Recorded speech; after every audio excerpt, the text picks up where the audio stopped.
તાપી જિલ્લાના સોનગઢ તાલુકામાં આજે 11 માર્ચ 2026ના રોજ શ્રીમંત સયાજીરાવ ગાયકવાડજીની 163મી જન્મજયંતિ નિમિત્તે સેવાકીય કાર્યક્રમોનું આયોજન કરવામાં આવ્યું હતું। સોનગઢ નગરપાલિકા સામે આવેલ તેમની પ્રતિમા પર ફૂલહાર અર્પણ કરીને તેમને શ્રદ્ધાંજલિ આપવામાં આવી હતી। આ પ્રસંગે નવસારી સ્વામી વિવેકાનંદ નેત્ર મંદિરના સહયોગથી આંખ નિદાન કેમ્પનું આયોજન કરવામાં આવ્યું હતું।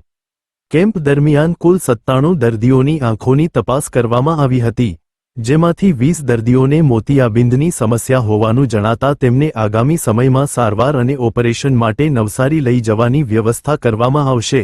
તે ઉપરાંત સરકારી હોમિયોપેથી હોસ્પિટલ સિંગપુર દ્વારા સર્વરોગ નિદાન કેમ્પ પણ યોજાયો હતો। આ કેમ્પમાં અંદાજે 90 જેટલા દર્દીઓએ આરોગ્ય ચેકઅપ કરાવ્યું હતું। આ સમગ્ર કાર્યક્રમ સોનગઢ નગરપાલિકાના સૌજન્યથી યોજાયો હતો।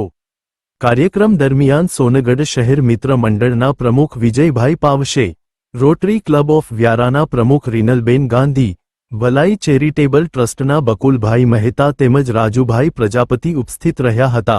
પ્રવીણભાઈ શાહ અને ભરતભાઈ શિંદેના માર્ગદર્શન હેઠળ કાર્યક્રમ સફળતાપૂર્વક પૂર્ણ થયો હતો। અંતમાં સર્વ મિત્ર મંડળ અને નગરજનોનો આભાર વ્યક્ત કરવામાં આવ્યો હતો।